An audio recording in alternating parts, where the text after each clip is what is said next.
Hello， 大家好，欢迎来到 Apple Fans， 我是 Simon。还记得我们去年跟大家介绍过的 Keychron K3 还有 K7 吗？它们的造型时尚好看，放在桌上呢就像个装饰品，还可以依照你自己的喜好来更换它的键帽还有键轴，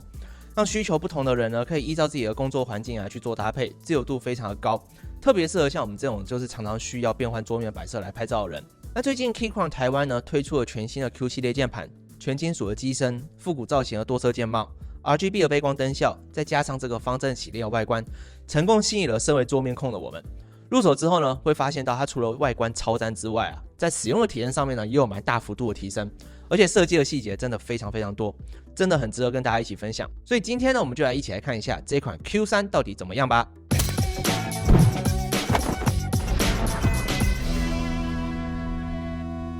机械键盘长得好看，打起来也舒服。我们从 K1、K2、K3 一直用到 K7， 这个 K 系列键盘呢，不管是我们工作的时候还是拍照的时候，都是我们最爱用的键盘。一直到最近新出的 Q 系列出现才改变。在去年底的时候，威力就花了一大笔钱，从国外带了一把 Q1 回来，就因为这把键盘实在是太好看了。虽然是有线的键盘，但整个键盘的机身用的是这种雾面喷砂处理的全铝合金的造型，加上3种颜色搭配的键帽，无论是在深色的桌面还是浅色的桌面 ，Q1 就像是一个艺术品一样，质感非常的好。那在 Q1 推出不久之后，不管是在 Instagram 还是 YouTube 上面，都常常可以看到 Q1 的身影，因为实在是太好看了，真的是大受欢迎。后来 Keychron 呢也陆续推出了同系列的 Q2 还有 Q3， 而且你现在再也不用花大钱从国外把键盘寄回来。Keychron Q 系列呢，现在已经正式在台湾开卖了。那 Q2 跟 Q3 呢，就是承袭了 Q1 的设计，一样是全铝合金的造型，外壳有黑色、灰色还有蓝色3种配色，上面的键帽呢，同样也是用这种3种颜色去搭配，只是设计有一点点不一样。从一般常见的这种方方正正的传统键帽，换成外形比较圆润复古的这种球形键帽，而且使用的是比较抗油，也可以更抗磨损的这个 PPT 的键帽，比较不会因为说你长时间使用上面的字就会糊掉，可以完美的融入任何的桌面的配置。像我的工作桌就是浅色系的，用白色的桌板去搭配这个枫木色的萤幕架，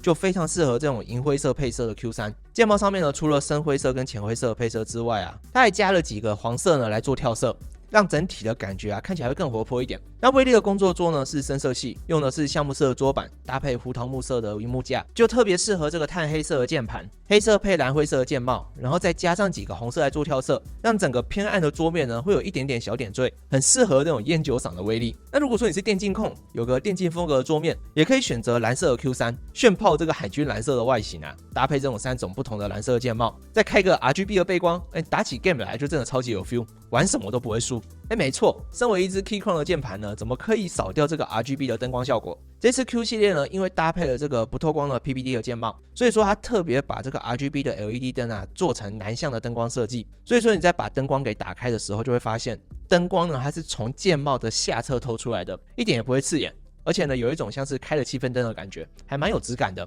那我们刚刚说的呢，都是外观的部分，现在我们来聊聊它的内在。Keychron Q 系列呢，它最特别的地方就是整个键盘呢都可以客制化。像是我们刚刚说的键帽，如果说你不喜欢球形的键帽，没关系，你也可以去换成这种市面上大多数的 OEM 的键帽，颜色跟造型呢都可以依照你自己的喜好去搭配。那如果说你之前有 K2 或者是 K6 的话，也可以去2个键盘互相做交换来搭配。那当然你也可以跟我们一样奇花，去特别定做一个专属于苹果米的 logo 的键帽来把它装在上面，看起来就非常的专业。然后因为 Q 系列呢它就是有线键盘嘛，所以说你可以把它盒子里面附的这个直线呢换成弹簧线的材质，或者是任何 USB-C 的线都可以。像我自己呢，就会想要去把它原本配的这个灰色的直线换成黄色的弹簧线，去让它跟键帽上面这个黄色做一些搭配，看起来呢会更有质感，整体的视觉效果呢看起来会更完整。再来，机械键盘它最重要的呢就是机械轴，所有的 Q 系列键盘呢都可以去选择你自己喜欢的轴体。那它预设的是 Gateron 轴，这次的 Gateron 轴呢 Keychron 在出厂之前他们都有特别做润滑过，所以说打起来手感呢会比较滑顺，声音也会更好听。然后它还支援市面上绝大多数的这个 MS3 pin 还有5 pin 的轴，所以说如果你不喜欢 Gateron 的轴，你也可以跟威力一样去买 Cherry 的轴来换，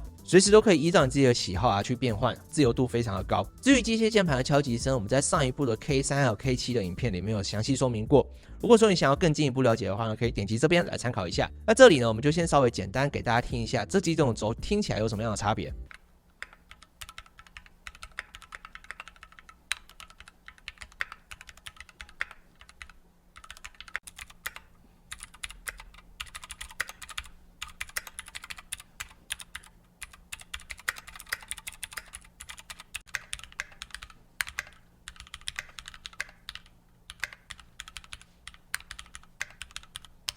简单来说呢，红轴的敲击感会比较软，比较线性，所以说听起来的声音会更安静，比较适合就是人比较多的办公室。那轻轴呢会有比较明显的段落感，敲击声会比较清脆，打起字来呢会更有在打字机上面的感觉，你敲敲敲的听起来自己很爽，当然别人听起来呢也会很火，所以说会比较适合在自己家的书房里面用。那像我自己呢，就是比较喜欢有段落感的敲击感，但是呢，在办公室里面你又不能太吵，所以说就是选择茶轴。茶轴的定位呢，大概是在轻轴跟红轴之间，敲起来不会太软，但是打起来呢也不会到太吵。我们就再听一次，来看看他们这3种轴有什么样的差别。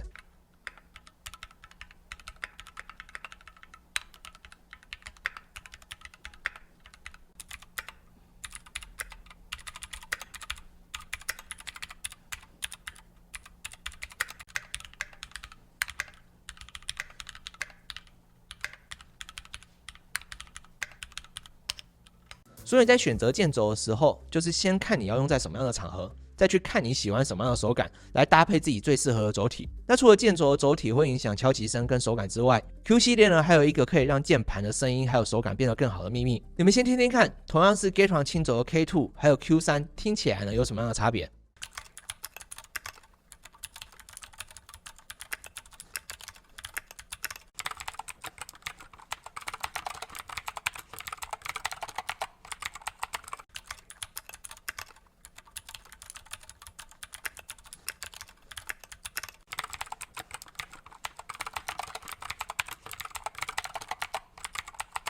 听起来是不是觉得 Q3 真的好听很多呢？虽然说 Q3 的金属壳跟 K2 的塑胶壳敲起来呢，当然都会有一些不一样的差异，但 Q3 它声音比较好听，还有另外一个原因，就是 Q 系列呢，它特别做了一个 Double Gasket 的键盘结构设计。Gasket 垫片式结构呢，是最近几年在客制化键盘当中非常受欢迎的一种设计。简单来讲，就是把键盘主要的 PCB 板在上下机壳当中只用 Gasket 垫片来做密合固定，而不是用传统的螺丝来固定。这样子做呢，可以有效的去降低键盘在打字的时候机壳之间共振还有碰撞所产生出来的杂音。再加上旁边的这个细胶 Gasket 垫片，可以有效去吸音还有吸震，也可以增加整体的弹性。所以说你在打字的时候手感会变得比较 Q 弹一点。如果说你跟我们一样，对于机械键盘的声音很要求的话，你也可以试试看用这臂胶带把 PCB 背板呢给粘起来，然后再用里面附的这个垫片呢贴在上下机壳中间，这样子你就可以把金属在敲击的时候产生出来的共振回音呢减到最小。这时候你再打字看看就可以感觉到有很明显的不同，声音听起来当然也会更好听啦。你们就听听看有什么样的差别。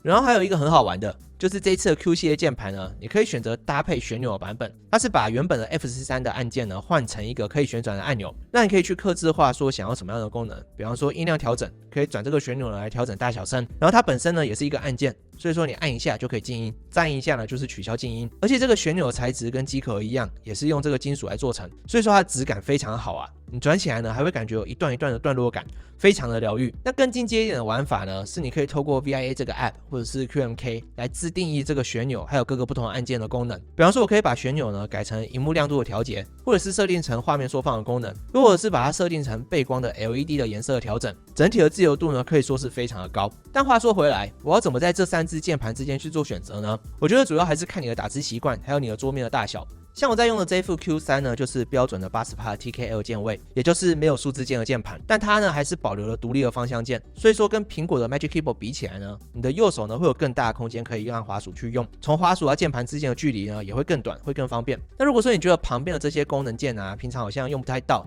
摆着呢也只是浪费，想要有更多的空间可以给你的右手的话，就是选择 75% 的 Q1， 它整体的长度呢会再变得更短一点，但是不会影响到任何基本的功能。那如果说你觉得 Q1 还是太大只，你的桌子的深度不够，还想要再更小的话，那你就是可以去选择 65% 的 Q2， 它是把 Q1 的方旋键的功能给拿掉，只保留这个打字的区域。如果说你要用到方旋功能的话呢，就是透过下面的这2颗 FN 按键呢，去自己去做切换。用起来呢，虽然说比较没有那么方便，但整体看起来会更利落，也会更省空间。那我自己这样子几周用下来啊，是觉得 Keychron Q3 呢是一组非常不错的键盘，除了可以大幅提升我整个桌面的质感之外，你整体打字的体验呢也会非常舒服。而且你放长时间来看它的客制化自由度真的非常的高，所有的东西呢都可以自己去自由的替换跟调整，应该可以让我一支键盘来持续用上好几年，算是 CP 值非常不错的一个选择。如果说你最近有在考虑要入坑机械键盘，又想要提高你整个桌面的质感，然后想要有更高的可玩性的话，那 Q 系列的这3支键盘呢，确实会是一个蛮不错的入坑选择。我会把它的产品链接放在影片下面的说明栏，不想要错过的话就赶快去看一下吧。如果喜欢我们的影片的话，我们在每周2跟每周4晚上定时更新，带来各式各样的教学开箱介绍，不想要错过的话就帮我们订阅定起来吧。那这里是 Apple Fans， 我们下部影片见。